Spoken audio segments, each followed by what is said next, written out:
Again everybody, welcome back again di Bitcoin Update. Right after the Federal Reserve ya, udah selesai press conference-nya. Ada beberapa yang perlu di recap dan beberapa situasi yang bisa dibilang membuat market terlihat lebih positif merespon dari statement yang diberikan oleh Jerome Powell.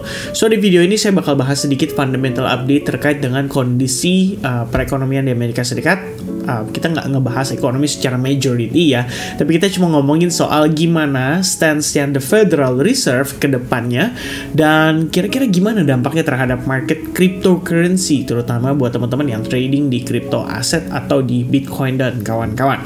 Alright, so after that kita akan bahas sedikit price action-nya. We have skenario yang udah kita bahas sebelum-sebelumnya juga, di mana ada possibility of Bitcoin bisa rebound ya. Tepat sekali kemarin banget, baru banget kemarin, makanya saya kasih judul di situ adalah hint dari kebiasaan buruk Bitcoin ini.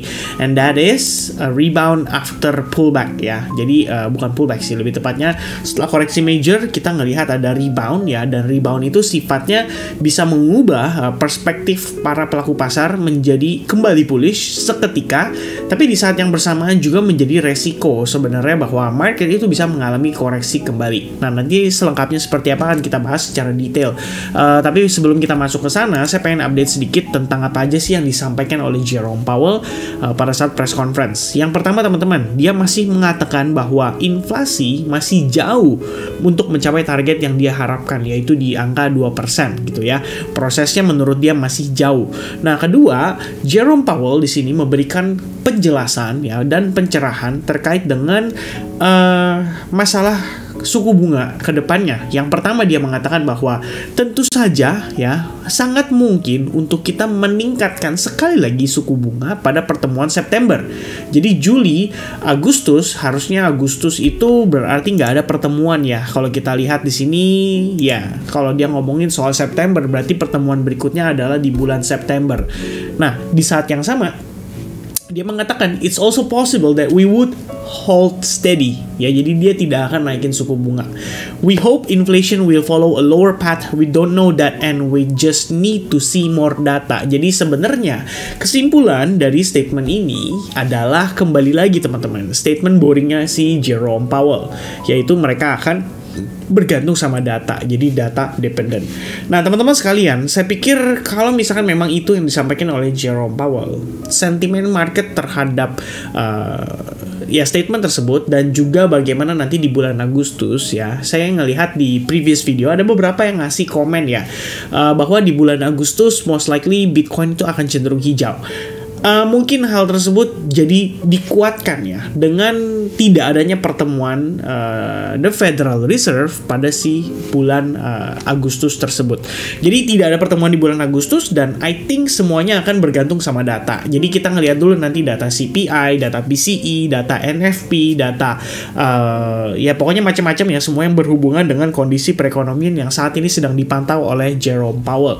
Dan tentunya ini juga penting teman-teman sekalian. Besok kita punya rilis data GDP untuk US dan ini adalah untuk pertama kalinya di kuartal kedua. Jadi ini kita bisa bilang adalah data preliminary ya. Biasanya kalau untuk GDP itu dia ada revisi sampai 2 kali. Jadi yang pertama itu adalah preliminary atau kita bisa bilang kayak semacam baru forecast gitu ya. Bukan forecast sih, kayak mengira-ngira kemudian direvisi. Makanya ada yang namanya datanya advance ya. Jadi preliminary, advance, dan terakhir adalah final. Itu setelah di bulan kalau sekarang berarti kan Juli, Agustus, September. Nah nanti di September baru kita ngomongin data final di kuartal kedua. Sementara sih angkanya diproyeksikan akan turun dari 2% menjadi 1,7%. Dan ini tentunya akan memberikan apa ya? Kita bisa bilang kayak semacam clue yang cukup kuat terkait dengan statement Jerome Powell.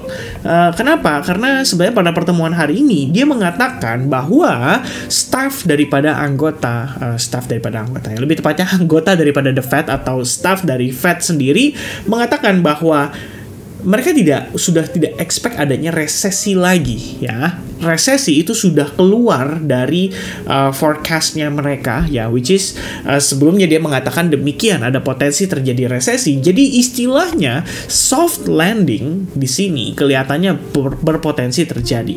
Well, sebenarnya banyak orang yang udah nggak percaya sih dengan statement ini. Banyak orang percaya bahwa tentunya suku bunga yang tinggi itu akan membawa painful ke market ya. Kita bukan ngomongin painful di market stock dan kawan-kawan aja, tapi kita ngomongin bisnis ya, sektor bisnis terutama yang berhubungan dengan ya once again kredit ya. Jadi kayak perumahan, kemudian mobil dan kawan-kawan ya, pokoknya yang sekali belanja tuh nominalnya gede gitu loh, nggak kecil. Bukan kayak kita beli telur, bukan kayak kita beli sayur gitu ya, tapi kita ngomongin beli rumah, apartemen ya, itu kan semua bisnis yang berbasis kredit. Nah, itu akan terkena dampak yang amat sangat signifikan.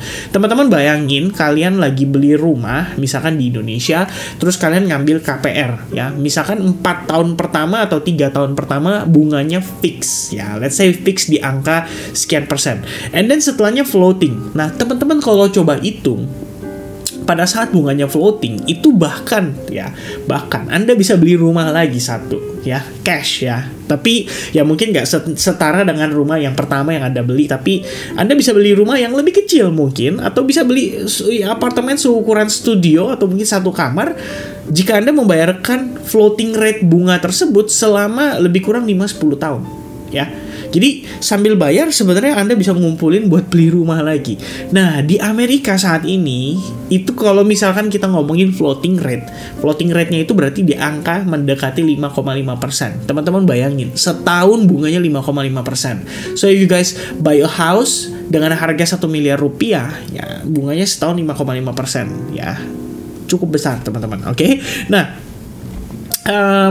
jadi intinya dari statement Jerome Powell tadi menyebabkan gold juga mengalami rally. Nanti kita akan coba review ya terkait dengan gold.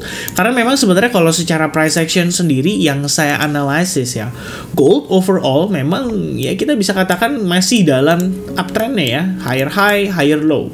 Ya, I mean higher high and then probably we have higher low already ya di 0,618 dan sekarang udah ongoing breakout. Kita cuma tinggal konfirmasi break aja di atas area support resistance ini, yaitu di kisaran $19.85. Mungkin nanti video lengkap saya akan bahas di video terpisah. If you guys like it, make sure kalian type di kolom komen ya, tulis aja XAU atau gold, butuh analisisnya atau apa, atau yang paling penting ya bantu like buttonnya ya, minimal 200 lah, baru nanti saya reconsider teman-teman ya. Dan ya itu untuk gold ya, sekilas kita mampir. Dan posisinya stock market tadi setelah Jerome Powell press conference itu U-turn. Tadinya udah sempet positif banget, but then U-turn. Cuman saya pikir sebetulnya sih ya teman-teman ya, yang menjadi yang paling kuat, faktor yang paling kuat dari apa yang disampaikan oleh The Federal Reserve hari ini itu adalah soal bagaimana publik percaya once again bahwa The Fed harusnya tahun ini tuh udah nggak akan naikin suku bunga yang gimana lagi ya. Kita udah mendekati end of cycle, which is kalau misalkan teman-teman ya, ini saya review lagi sedikit ke belakang. Anda lihat di economic calendar, Anda lihat di Fed interest rate decision, kita ngelihat secara histori ya teman-teman sekalian. The Fed naikin suku bunga semenjak awal 2022, oke? Proses naikin suku bunga dari 0,25% sampai saat ini sudah mencapai di angka 5,5%. Itu berproses dalam kurun waktu yang relatif singkat ya. Januari tanggal 27 2022 kita masih sama suku bunganya di 0,25%. Per 17 Maret ada kenaikan for the first time menjadi 0,5% gitu. Nah, kalau teman-teman ingat per Desember 2021, Januari 2022, market itu sudah U-turn menjadi bearish ya. Kenapa market merasa cukup optimis? Ini kalau menurut tanggapan saya ya, karena once again kita udah mendekati the end of the cycle. Ya, sama halnya seperti The Fed di sini memberikan statement pada saat November 2021, dia bilang melakukan quantitative tightening karena merasa inflasi bisa mengancam ya, istilahnya ke depannya angkanya. Dan per November, Desember, Januari itu kita udah ngerasain marketnya sudah mengalami bear market ya, bukan bear market lebih tepatnya sudah mengalami bearish reversal ya, reversal market ya. Pokoknya kita sudah mengalami reversal semenjak November 2021 ya. Desember kita udah di bawah harganya sekitar 47 ribuan something, but people still believe karena memang orang ngelihat ini secara struktur ya masih ada possibility untuk meneruskan tren ya. Jadi orang bilang pada saat itu ya kita bisa bilang ya sentimen atau narasi yang dibangun adalah extended bull run. Which means sebenarnya dari statement Jerome Powell itu sudah jelas dia mengatakan dia akan melakukan quantitative tightening. Teman-teman perlu ingat, bull run yang menjadi trigger di tahun 2020 adalah the Fed melakukan quantitative easing. Sampai sini pun masih ya teman-teman sekalian. And then after the Fed mengatakan quantitative tightening, for the first time kita ngelihat rejection terjadi lumayan agresif, dan setelahnya Januari, Februari, Maret ya, ini kembali ke Maret nih teman-teman ya, bulan Maret, April itu adalah momen-momen the Fed for the first time menaikkan suku bunga ya. Maret dari 0,25 jadi 0,5% terjadi di 17 Maret, dan di bulan Mei 0,5% for the first time naik menjadi 1% ya. Tadinya dia naikin 0,25% atau 25 basis point, and then for the first time dia naikin 50 basis point atau 0,5%. Dan seketika di bulan Mei Anda bisa lihat what happened to the market ya. We see a big dump. Oke, di Mei ini sebenarnya kalau saya bisa bilang ya, kita nggak bisa berpatokan hanya dari the Federal Reserve aja nih, kita bisa ngeliat market turun ya. Tapi pada saat itu, Mei 2022, a lot of things happen. Dan salah satunya adalah kalau nggak salah ya, Elon Musk juga jual Bitcoin-nya. Tapi kalau kita lihat, jadi lebih masuk akal, kenapa Elon Musk jual Bitcoin-nya? Kalau seandainya Bitcoin masih bisa bullish, dan ternyata mungkin ya teman-teman ada possibility action yang diambil oleh Elon Musk most likely dipengaruhi oleh suku bunga juga ya. Bukan suku bunga aja, tapi soal bagaimana Jerome Powell tadinya yang mungkin dari 0,25% dia naikin 0,5%. Ini berarti dia mengatakan sesuatu yang amat sangat hawkish, dan hal tersebut memberikan trigger pada market ya sekitar tanggal 5 Mei. Wow, oke guys. Precisely loh guys, tanggal 5 Mei loh ya. Jadi kalau kita lihat di sini, ini yang saya kasih marking di sini ya teman-teman. Ini adalah tanggal 4 Mei. Kita masih closing dalam keadaan bullish. But after 5 Mei, ya 5 Mei di sini closing kita itu dalam keadaan bearish ya. Dan kalau Anda lihat di sini tanggalnya tepat sekali 5 Mei 2022. So that's the first significant dump yang terjadi di market after 5 Mei 2022. And then as you can see price going down, never come back again to $40.000, dan semenjak itu kita semakin agresif karena memang Jerome Powell dan kawan-kawan semakin agresif. Anda bisa lihat angkanya semakin lama semakin meningkat. Nah, kenapa market bisa berbalik sentimen positif dengan kondisi the Fed naikin suku bunga? Karena once again guys, yang penting itu bukan sekarang. Kalau sekarang memang the Fed naikin suku bunga, ya sudah ya, itu sudah terjadi. Dan sentimennya sudah terasa dari beberapa hari terakhir, makanya kita ngelihat ada market dump juga. Saya sempat kasih note ya di, ya you know, nanti akan saya update ke Twitter ya soal yang chart yang ini teman-teman. Kalau teman-teman ingat, BlackRock itu Bitcoin ETF spot request-nya tuh dikembaliin dari SEC karena katanya ada kekurangan dokumen. Semenjak itu sentimen berbalik menjadi agak-agak negatif. Namun, saya rasa priced in efek dari suku bunga itu sudah terasa. Makanya kemarin waktu kita sempat review di live streaming ya, di sini kita sampaikan persiapan minggu depan. Sekali lagi saya bahas di bagian depan fundamental update-nya bahwa Bitcoin kelihatannya sudah menerima reaksi dari sentimen market terkait dengan kepercayaan publik akan kenaikan suku bunga pada pertemuan hari ini. Sekali lagi di angka 0,25% atau 25 basis point. Jadi sebenarnya price in already, dan market tinggal reacting aja atas statement yang dikasih Jerome Powell.